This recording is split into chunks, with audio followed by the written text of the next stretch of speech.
Hello and welcome to Chabot College News for October 14th, 2015. I'm Richard, and in today's news we'll have the latest on a tragic shooting of an ice cream man in Oakland. Esme will bring you the news on Kanye West's Bay Area appearance, and Bobby will talk about the latest news on San Francisco Warriors' San Francisco land purchase. All that and more on Chabot News. Many East Oakland residents came out of their houses when they heard the music coming from Javier Singh's white van that was always full of frozen treats. According to the police, at about 4:32 p.m. Saturday, October 3rd, a gunman approached 45-year-old Singh and fatally shot him inside his van. East Oakland residents knew Javier Singh was simply the ice cream man. "I don't understand why someone would murder our ice cream man," said Paula, a nearby resident who ran to Singh's van after the shooting. "I just feel really bad. He was doing his job and now he's gone," she added, refusing, like the other residents of the block, to provide a last name, citing or other shootings in the area and fear of reprisal. Singh was the second man killed this past week working on Oakland Street during daylight hours. On Tuesday, artist Antonio Ramos was shot to death while painting a mural in West Oakland. His killer also has not been found. Oakland Mayor Libby Schaaf said in the statement, "There is something especially poignant when someone engaged in a positive and innocent act, like painting a mural or bringing ice cream to children, is taken by senseless violence." Singh's family members could not be reached for comments on Sunday. Police were told that he had immigrated to the U.S. 17 years ago, was unmarried, and had a 13-year-old daughter. His listed residence was in Marysville, but he also lived in the East Bay. Officers were told on Sunday there was a single memorial candle in the sidewalk where Paula said Singh crashed his van into the parked car during the shooting. Paula said Singh appeared to be alive when he was removed from the van, but he was pronounced dead at the scene, leaving neighbors searching for answers. So far this year, Oakland has recorded 74 homicides, 15 more than the same point as last year. Police and Crime Stoppers of Oakland are offering up to $10,000 in reward money for information leading to the arrest of the killer. Or anyone with information is asked to call the police at 510-238-3821 or Crime Stoppers at 510-777-8572. School districts across California no longer have the option of offering sex education as of January 1st. A measure signed by Governor Jerry Brown last week will require schools to teach everything from abstinence to emergency contraception, and a whole lot in between, at least once in middle school and once again in high school. Individual parents can opt out, but schools cannot. The law ensures that not only school districts offer sex education, but that they teach a comprehensive curriculum that includes abstinence, a range of contraceptive issues related to sexuality, gender identity, as well as objective discussion of illegally available pregnancy outcomes, including but not limited to parent adoption and abortion. The new law combines the previously required curriculum of HIV/AIDS prevention and sex education into one required set of knowledge and skills kids should be taught before the end of 8th grade, and one they should be taught before the end of high school. Districts can start offering the curriculum in 7th grade. Our schools are a critical environment for providing young people with the knowledge and skills they will need to protect their sexual health. And the bill's author, Assemblywoman Shirley Weber de San Diego, in a statement, "This is about empowering all young and men and women, whatever their orientation or gender, to make the healthiest decision possible." Weber's measure also requires the curriculum to affirmatively recognize that people have different sexual orientations, and when discussing or providing examples of relationships and couples, shall be inclusive of the same-sex relationships. This legislation ensures that all students have access to medically accurate and unbiased sexual health education, said State Superintendent of Public Instruction Tom Torlascon in a statement. By affirmatively recognizing that people have different sexual orientations and teaching pupils about gender identity, LGBTQ, youth will be safer in school. The legislature passed to measure in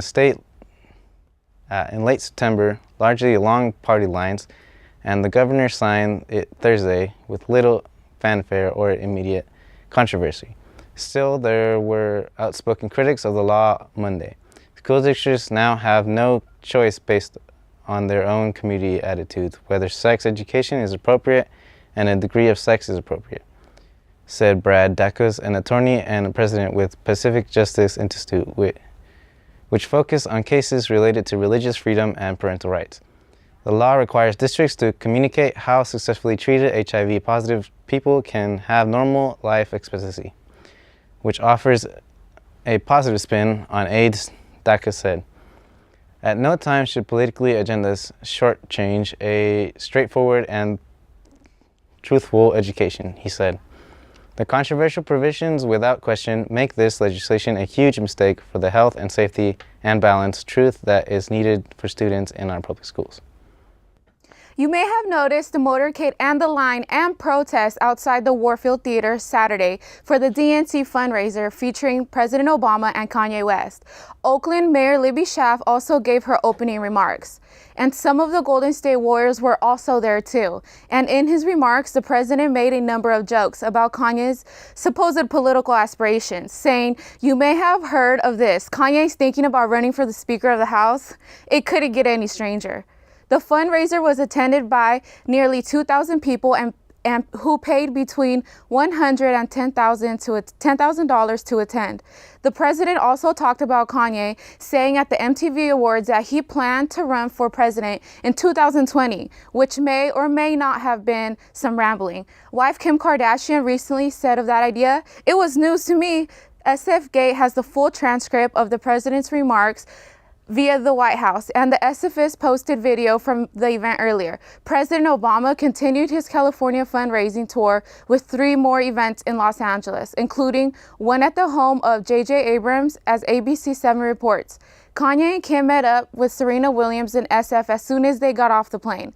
Kanye then proceeded to stop into American Idol auditions that were happening here over the weekend. As E! Online shows us via Kim Kardashian and Ryan Seacrest's Instagram accounts, Kanye performed Gold Digger for judges Jennifer Lopez and Harry Connick Jr., and he got a golden ticket.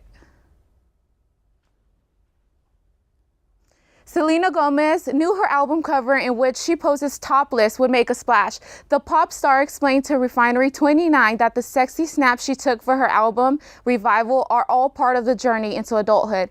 It's not something where I'm like, let me glorify what I do in the bedroom, but I think I have a healthy perspective on my sexuality. Gomez told Refinery, "It's part of being an adult, and I'm still figuring out how to be one of those too."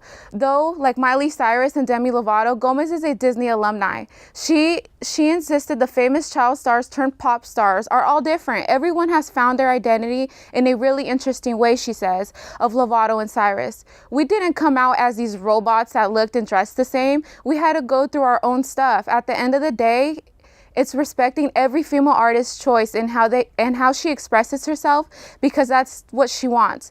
This is Esme wrapping it up for your entertainment. Back to you, Richard. Lamar Odom was found unresponsive at a Nevada brothel and is hospitalized. County Sheriff Sharon A. Weirley says that the department got a call Tuesday afternoon requesting an ambulance for an unresponsive man at the Love Ranch in Crystal, Nevada, about 70 miles outside of Las Vegas. Dennis Hoff, the owner of the Bunny Ranch, confirms that Odom checked into the Love Ranch, Las Vegas this past Saturday at 3:30. Tuesday, 2 workers found Odom unconscious and called 911, Hoff says. Paramedics transported Odom to Desert View Hospital in Pahrump, Nevada, and tried to airlift him to Las Vegas Hospital, but he was too tall for the available helicopter. He was transported by ambulance. His condition is still unknown. Now let's send it off to Bobby with the latest sports report. The Warriors announced Monday the team has formally acquired the 12-acre site of its future sports and entertainment complex in Mission Bay from Salesforce. Terms of the deal were not announced. The Warriors purchased an option on the private property in 2014 and have spent the past year and a half participating in public planning process. Environmental review is expected to be completed this fall.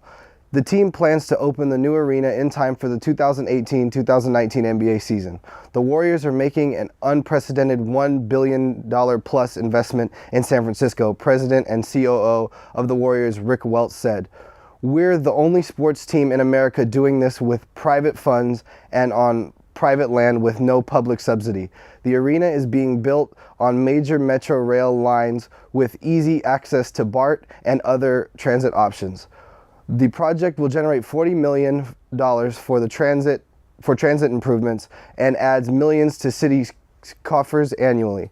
Last week, UCSF, one of the major stakeholders in the area, announced its full support of the Warriors project.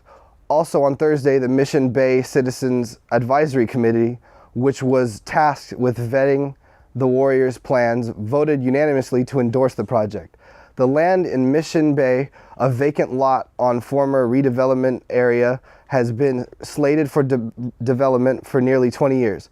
The Warriors Arena will provide San Francisco with an indoor venue it has always lacked, and will play host to not only NBA basketball, but major concerts, family shows, conventions, and a variety of other attractions. The 18,000 plus seat arena will anchor 12 acres of restaurants, cafes, offices, public plazas, and other amenities the neighborhood currently lacks, and will trigger the development of a 5-acre public park on the waterfront. The Warriors' plan is unique in that it is completely privately funded, financed arena or stadium in the U.S. Over the past 2 decades, we've been the Bay Area's team for more than 50 years, and this plan keeps us in the Bay for the next 50 years and beyond, Welch said. If there were any lingering doubts about our commitment to Mission Bay, purchasing this land should put them to rest. We love this neighborhood. Nobody else is getting this land.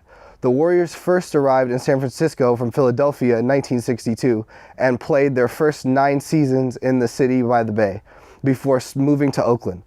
The Warriors' new ownership, led by Joe Lacob and Peter Guber, purchased the team in 2010 and within 5 years led it to its first NBA championship in 40 years.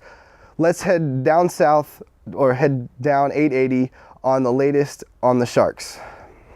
The Sharks are off to an excellent start this season with 2 impressive wins so far. The Sharks beat the Los Angeles Kings 5-1 during the season opener last week.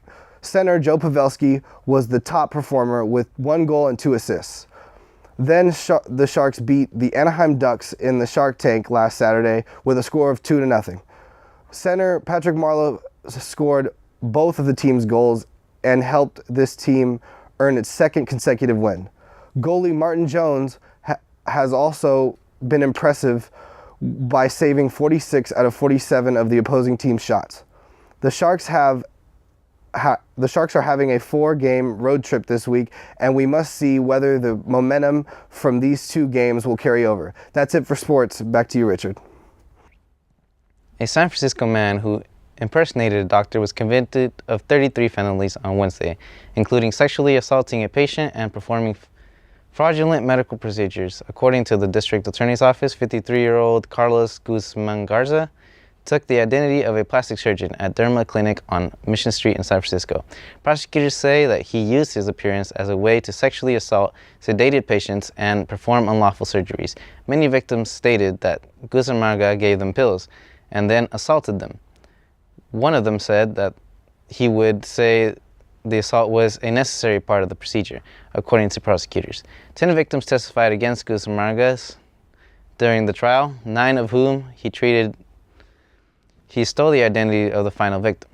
He was originally charged with 4 felony counts of practicing without license until more victims came forward. Prosecutors said Guzman faces up to 36 years in prison. That's it for Chabot News this week. Thanks to all the students and staff in the Mass Communications Department here at Chabot College for making this production possible.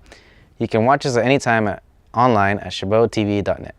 Stay tuned to KCTH 27 on Comcast for more Chabot TV.